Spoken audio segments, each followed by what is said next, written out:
Friends, welcome to my channels. So ఈరోజు మనము పద్మ అవార్డులో 2026 గురించి చూద్దాము.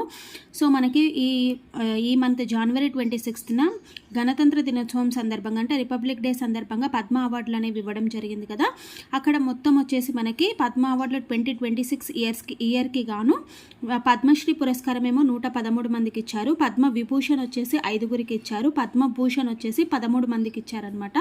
సో మొత్తం ఈ అవార్డులు అనేవి రావడం జరిగింది. పద్మ అవార్డులు పద్మశ్రీ, పద్మవిభూషణ్, పద్మభూషణ్ కలిపేసి ఇవన్నీ అనమాట. Padma Shri 113, Padma Vibhushan 5 members and Padma Bhushan 13 members. ఈ మొత్తం అవార్డులలో మహిళలు 90 మందికి ఈ అవార్డులు అనేవి రావడం జరిగింది. మరణానంతరం ఎంతమందికి వచ్చాయి అంటే 16 మందికి అనమాట. అంటే ఈ మరణానంతరం 16, మహిళలు 90 అనేది ఇవి 3 కలిపి పద్మశ్రీ, పద్మవిభూషణ్, పద్మభూషణ్ మొత్తం కలిపి మరణానంతరం ఏమో 16 మందికి వచ్చింది, మహిళలకేమో 90 మందికి వచ్చిందనమాట. మరి పద్మవిభూషణ్ 5గురి ఎవరెవరు అని అంటే ఫస్ట్ వచ్చేసి మనకి ధర్మేంద్ర సింగ్ డియోల్.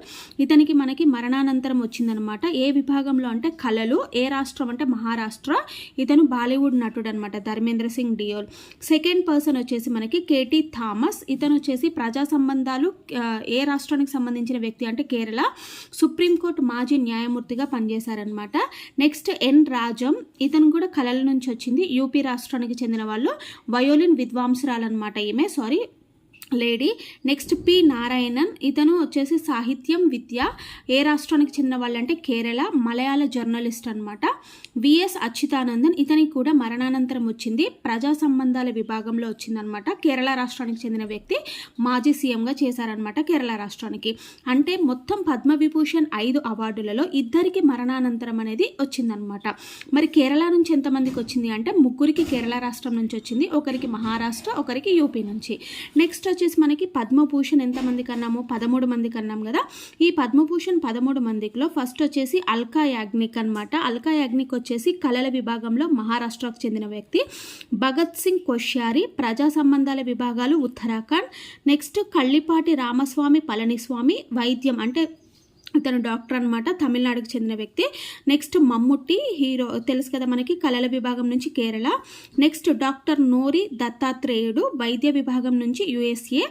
పీయూష్ పాండే, ఇతనికి కూడా మరణానంతరం వచ్చింది, కళల విభాగంలో మహారాష్ట్ర. నెక్స్ట్ ఎస్కేఎం మొయిలానందన్, ఇతనికి సామాజిక సేవ విభాగం నుంచి తమిళనాడుకు చెందిన వ్యక్తి. నెక్స్ట్ వచ్చేసి శతావధాని ఆర్ గణేష్, కళల విభాగం నుంచి కర్ణాటక రాష్ట్రం. షిబు సోరెన్, ఇతనికి మరణానంతరము ప్రజా సంబంధాల విభాగం నుంచి జార్ఖండ్ సీఎంగా పనిచేశారనమాట. ఇతనికి కూడా మరణానంతరమే వచ్చింది. నెక్స్ట్ ఉదయ్ కోటక్, వాణిజ్యం పరిశ్రమలు, మహారాష్ట్ర నుంచి. వికే మల్హోత్రా, ఇతనికి మరణానంతరం ప్రజా సంబంధాలు, ఢిల్లీ. నెక్స్ట్ వెల్లపల్లి నటేషన్, ప్రజా సంబంధాల విభాగము, కేరళ రాష్ట్రం. నెక్స్ట్ విజయ్ అమృతరాజ్, క్రీడల విభాగం, యుఎస్ఏ అనమాట. అంటే మొత్తం మనకి యుఎస్ఏ నుంచి ఎంతమందికి అంటే 2కి వచ్చింది. టోటల్గా పద్మభూషణ్ వచ్చేసి మనకి 13 మందికి రావడం అనేది జరిగింది.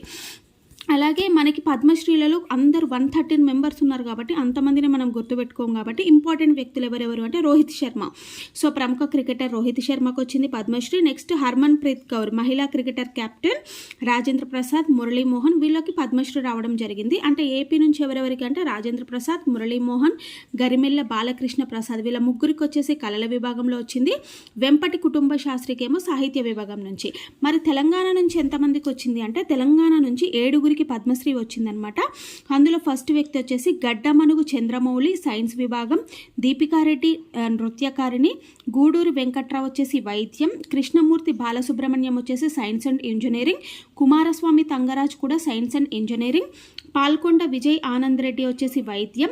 రమారెడ్డి మామిడి, ఇతనికి మరణానంతరం వచ్చేసి పశుసంవర్ధక పాడి పరిశ్రమ శాఖ నుంచి ఇతనికి వచ్చింది. అంటే మొత్తం ఓవరాల్గా తెలంగాణ నుంచి 7 మెంబర్స్కి వచ్చిందనమాట పద్మశ్రీ. అలాగే మనకి ఎలాంటి విభాగం అంటే వీళ్ళందరూ కూడా వారి వారి రంగాల్లో కృషి చేసిన వారికి వచ్చింది కదా. అట్లా కాకుండా కొన్ని అన్సంగ్ హీరోలు అని అంటారు. అంటే అన్సంగ్ హీరోలు అంటే ఏంటంటే గుర్తింపు పొందని వీరులు అనమాట.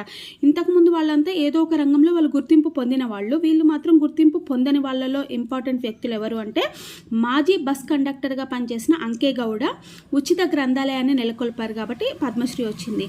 నెక్స్ట్ పిల్లల వైద్య నిపుణురాలైన అర్మిదా ఫెర్నాండేజ్, మహారాష్ట్రకు చెందిన వాళ్ళు కాబట్టి మహారాష్ట్రకు చెందిన వాళ్ళు. ఆసియాలో మొదటి మానవ మిల్క్ బ్యాంక్ స్థాపించడం అనేది జరిగిందనమాట మిల్క్ బ్యాంక్ని.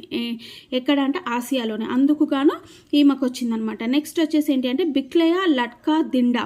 ఓకే, బిక్లయా లట్కా దిండా వచ్చేసి సోరకాయ బుర్ర వెదురుతో తయారు చేసినటువంటి తర్పాతోటి చేసే సంగీత వాయిద్య పరికరంలో ఇతను నిపుణురాలు కాబట్టి సో వీళ్ళకు కూడా మనకి అన్సింగ్ అంటే గుర్తింపు పొందని వీరుల విభాగంలో పద్మశ్రీ రావడం అనేది జరిగింది.